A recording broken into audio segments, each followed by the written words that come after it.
The night my daughter was 4 weeks old, I sat in the hallway outside her room at 2 a.m. with one hand on the door handle and every nerve in my body telling me to go in. She had made a sound, not a full cry, more like a murmur, a small unsettled sigh that lasted maybe 3 seconds.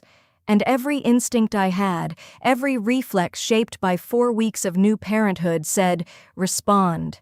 Pick her up. Be there. I had been raised, and I suspect many of you have too, with the idea that the measure of a good parent is the speed of their response. That hesitation is a kind of failure, that every sound your baby makes in the dark carries a claim on your immediate presence. This is not entirely wrong, especially in the earliest newborn weeks. But past those first weeks, that reflex can start working against what it's trying to protect. A midwife I had spoken to in Paris, when my daughter was 3 weeks old, had told me something that had been sitting quietly in my mind ever since. She said it so gently, so matter-of-factly, that I almost missed it. She said, "Wait. Juste un petit pause. Just a small pause. You might be surprised what your baby can do." So that night, for the first time, I waited. I counted slowly to 10. The sounds through the door, which had felt so urgent, began to soften, to slow. And then, 30 seconds after I had first heard them, there was silence. My daughter had gone back to sleep. On her own. Without me. I stood in the hallway for a long moment afterward, not quite sure what to do with what had just happened, and then I understood. I had been about to interrupt something, not a crisis, a process.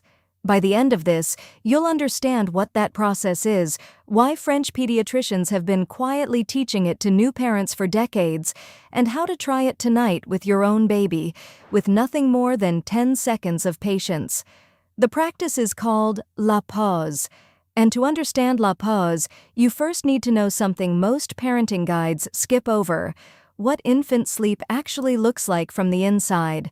Adult sleep is organized in long, relatively stable cycles of roughly 90 minutes.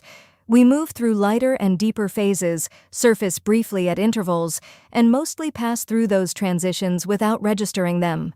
Infant sleep is radically different. Researchers describe it as polyphasic, organized in many short cycles of just 45 to 50 minutes each. Within each cycle, a young baby moves through active sleep, a light and almost restless phase where they may twitch, shift, and make small sounds, then deeper rest, then another partial arousal. And then the cycle begins again. These short cycles mean that between each one, a young infant naturally stirs. Not dramatically, not in full wakefulness, but enough to produce sound, enough to register on a baby monitor, enough to pull a sleeping parent fully awake in the next room with a suddenly racing heart. At that seam between cycles, in the brief transition where active sleep gives way to the next deep phase, many infants surface, make a few sounds, and then, if conditions allow, settle back down on their own. They are not truly awake. They are navigating, moving through their own sleep. They can often do this without any help, if given the chance.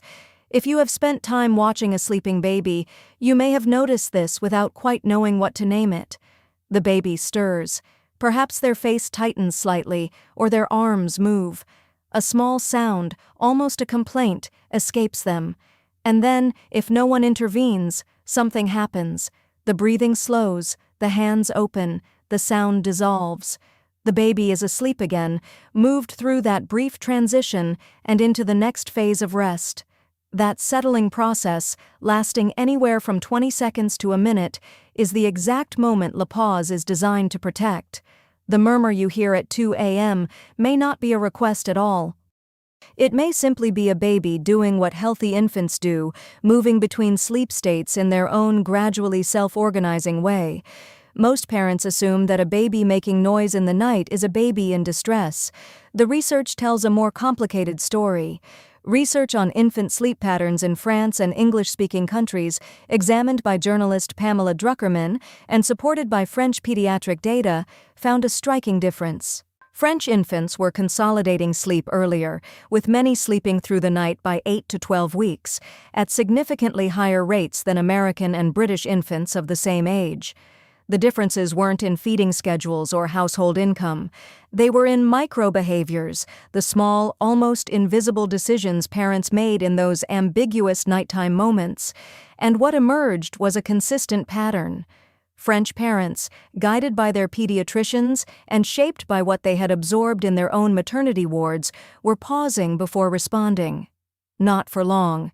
10 seconds, sometimes 20 or 30. Before going in, before picking up, before deciding. And in that space, babies who were mid-transition between sleep cycles frequently settled on their own. This is la pause. It is not a sleep training method requiring charts or timers or steeling yourself against a full cry. It is quieter than that. The deliberate practice of listening before responding, of giving a moment the chance to resolve itself before you decide it needs you. To understand why this took root in French culture specifically, you need to know something about the French postpartum experience. New mothers in France typically spend several days in a maternity ward following birth, in close contact with sage femmes, midwives trained in both delivery and the ongoing support of new parents. These midwives model infant care throughout the stay, and that modeling includes, in many wards, the habit of pausing before responding to infant sounds. There's no formal lecture, no pamphlet, just the sight of a calm, experienced woman standing beside a bassinet, listening before she moves. That image goes home with every new mother who sees it. I read through French pediatric literature and the documented observations of Dr. Michel Cohen, a French-trained pediatrician who practiced in New York and wrote about these cultural differences in his book, The New Basics. Cohen noted that in French maternity wards, la pause was transmitted almost entirely through modeling. Nurses and midwives paused before moving. New mothers watched. The behavior passed from person to person without a name, just through quiet demonstration. Most of the French parents Cohen interviewed were genuinely unaware they were doing anything different. They assumed this was simply how attentive parents listened to a baby at night, with patience, a moment of observation before moving. What's most surprising is not the practice, but the assumption behind it. French pediatric culture tends to credit infants with a capacity for self-organization that English-language parenting culture is often slower to recognize. In a French maternité, a baby's sleep is not a problem to manage. The baby has an inherent rhythm, and the parent's role is to protect the conditions in which that rhythm can unfold. This is different from most Anglo-American parenting advice, which tends toward intervention. Respond quickly, respond consistently, always make your presence felt. La pause doesn't reject responsiveness, it refines it. You can be fully attuned to your baby and still give them 30 seconds to find their footing in the dark. One detail that stayed with me from Cohen's accounts, the expressions on American parents' faces when he explained la pause in his New York clinic. Relief, mostly. But also a kind of quiet grief, because so many of them realized they had been waking their own babies for weeks, not out of neglect, but out of love. Every time they rushed in and lifted a baby who was mid-transition, they had completed the arousal themselves. A surface that would have resolved on its own in 30 seconds had become a full wake-up, requiring another round of feeding or rocking to undo.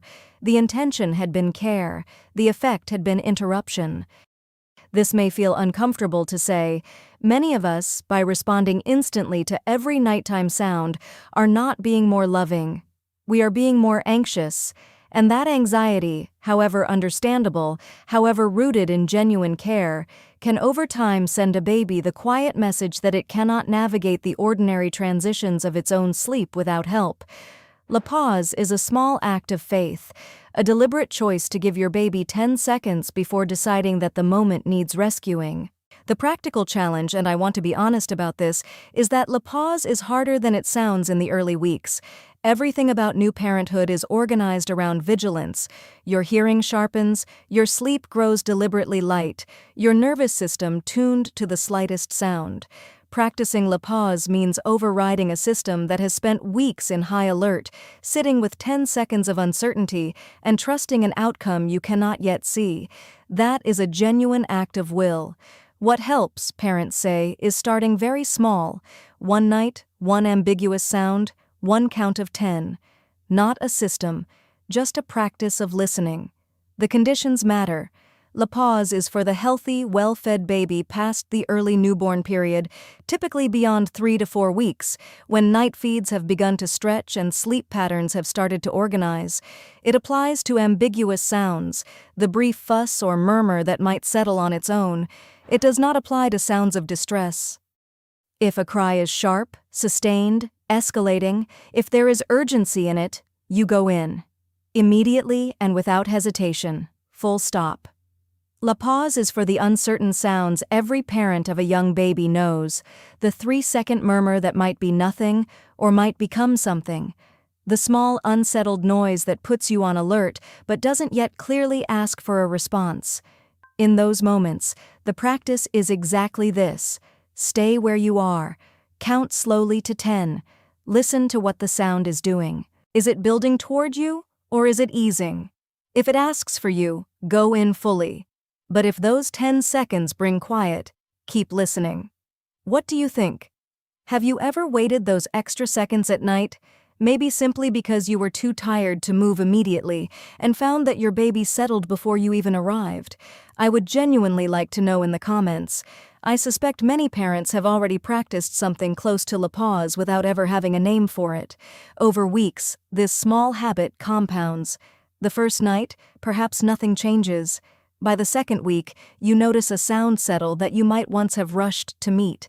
By the third, the shape of the night is different, longer stretches, fewer true wake-ups, a gradual sense that everyone is getting more rest, not because of any dramatic intervention or rigid protocol, but because a healthy baby given the space tends to organize its own sleep as its nervous system matures. La pause doesn't teach babies to sleep. It stops interrupting what they are already learning to do. Our role sometimes is not to teach, but to make room. What strikes me about la pause is that it reflects a deep respect for the infant as a person already in the process of becoming. A small human whose nervous system is learning, hour by hour, how to organize itself. La pause makes room for that learning. It says, I am here, I am listening, and I trust you. The French have a word, attente, which carries 2 meanings at once, waiting and expectation. It comes from the same root as attention, attendre, to wait for, to attend to. In la pause, both meanings are alive at once. You wait. And in that waiting, you hold the quiet expectation that your baby has something to offer, a small emerging capacity for self-regulation, and that if you give it 10 seconds, it will show itself.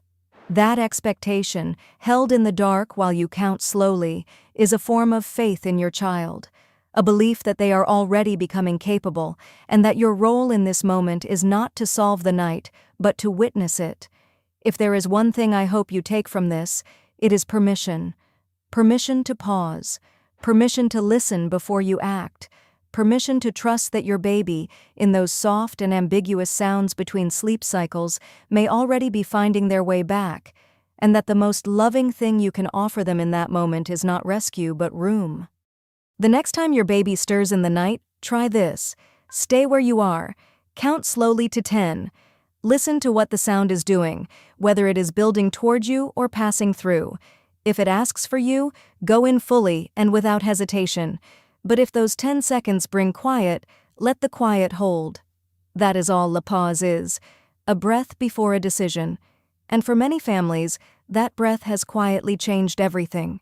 If this has been useful to you, share it with another parent still navigating the early weeks, someone who might need the reminder that sometimes the most powerful thing we can offer our children is 10 seconds of trust.